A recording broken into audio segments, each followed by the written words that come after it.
touch on a couple projects that were near and dear to my heart. Large projects, right? Elements of those projects that were very risky for everyone, particularly small businesses. This particular project, the Cardinals' new ballpark, we actually lost. I think we lost about 10 businesses during the course of that project. Minority and/or women-owned businesses. And there were some things that I just wanted to share about this project that was particular, that I thought made it a little more difficult than doing an MRI or CT suite or something of that nature. So let's see if I can get this right here. So this project sat on 28 acres of property, which now currently includes Ballpark Village. It was a design-build bridging method, which is currently, I believe, being engaged with the East Garage. Don't see that a lot in St. Louis, unless I've missed some things. The East Garage is one of the few that I've seen since this project. We had liquidated damages daily of $8 million a day. $8 million a day. We had a dual site. So we shared the footprint between Old Bush and New Bush, which you saw in that first slide. We actually shared the site. At a building gross square foot of over just about $1.5 million. $273 million in direct cost of work. That's not the cost of the development. That's just the cost of the work, including general conditions and fees and subcontracted work. We had 75 first-tier contractors. We had 132 MBEs. So we had quite a few MBEs, 132 and 33 MBEs. So we had just short WBEs. We had just short of 180, 190 firms. So we lost 10. So difficult casualties of war to absorb, but we lost 10. We had 23 subcontracted mentor-protege relationships. And I would expect that on the campus renewal, there will probably be several mentor-protege type relationships on this project. Just a few fun facts, a few more. The thing that was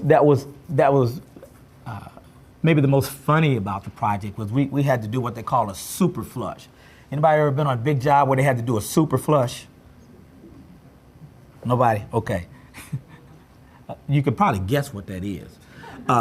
Super flush was, we had to literally have a person at every toilet in the ballpark, and at a certain time, right, we flushed every toilet in the building.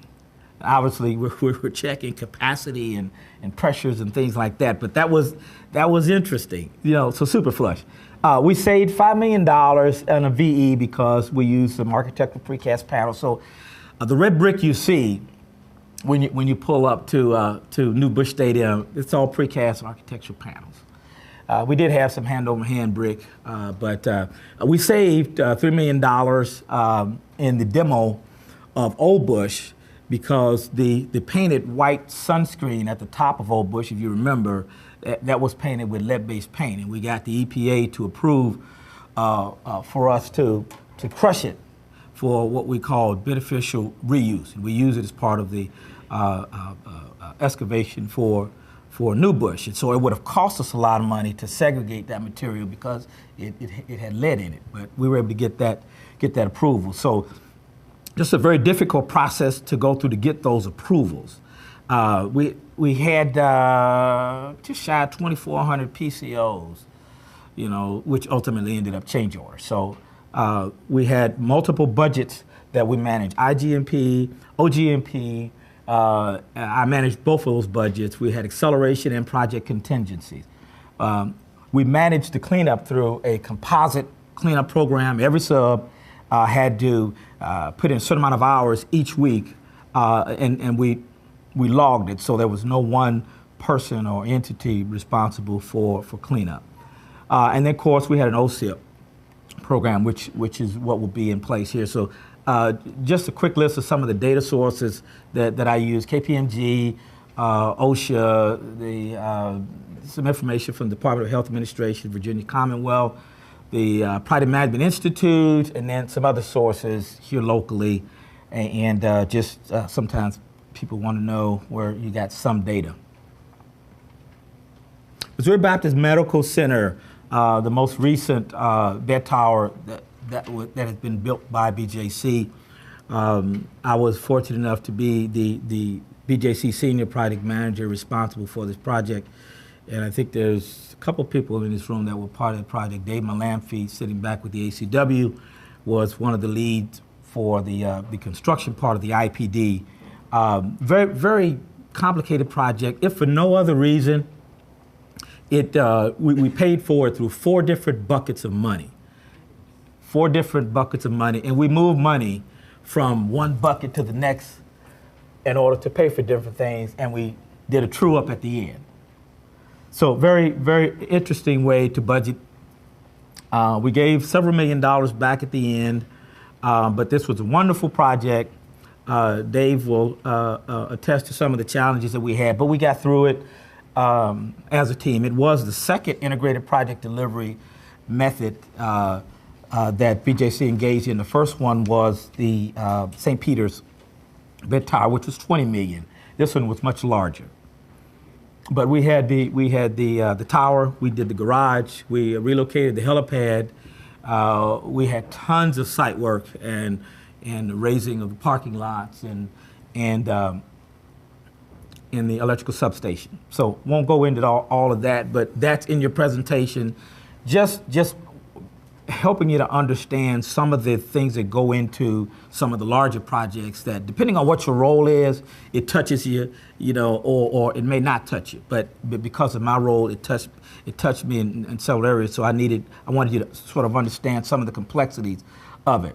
So when I think about being part of a large project, and you are a small company, and it's very enticing to all of us to want to be on the job, because and we're all human, and in some cases, we think this is paradise. This is what is going to get us to the promised land, right? In some cases, that's how we think. I have thought in that manner before, but maybe I didn't fully understand everything that I was up against because of the differences between some of the smaller projects that it's very easy for us to sink our teeth into. And get a hold of, because it's well within our capacity, well within it. But now you talk about an extremely complex project. Particularly, I'm speaking to the campus renewal, extremely complex. And a lot of times we don't ask the right questions of ourselves, because the project is right in front of us, and all we see, like I said again, is the promise.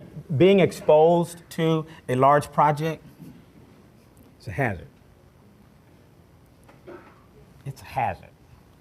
But it doesn't get transformed to that risk until you do something to be part of it. And once you're part of it, you propose, you with a team, you win. Now you're on the risk side. Whether you believe you are or not, you are on the risk side. And so you just need to understand that you're now in what I call the all-risk zone. You know what I mean? And those 10 companies we lost on the ballpark, as hazardous as that was, it was very tough to deal with, but they were in the all-risk zone. And maybe they didn't realize it, but they were. And so we have to obviously learn and understand how to mitigate the risk if we're going to be on the job. So we can't go into it blindly saying, I didn't know, it was.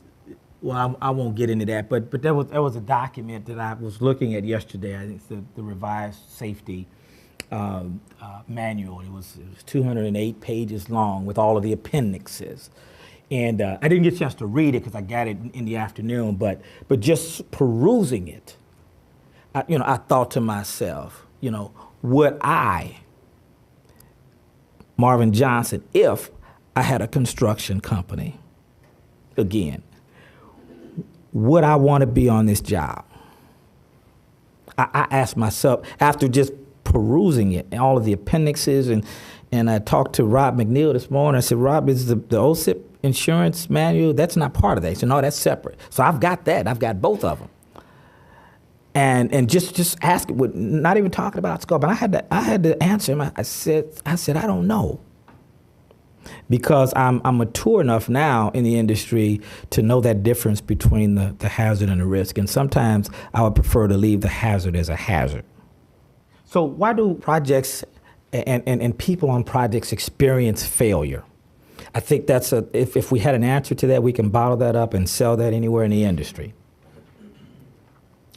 Hazardous implications to working on a large project. If you're a small company, right, there's some things, and this is, by far not, the end all. This is Marvin's view of the world when I think about hazardous implications on working on a large project. Participate in a project without requisite experience. I picked that as number one. Without the requisite experience. Why are you here? What do you hope to gain? And how are you putting yourself, your employees, your family at risk just by deciding to be on the job? Getting in over your head, lack of financial resources, operating on a cash basis. Many small businesses, they operate on a cash basis. They don't have lines of credit, they don't have loans that they work from, and being on a large project, operating on a cash basis, those two, it's oil and water. They don't mix very well.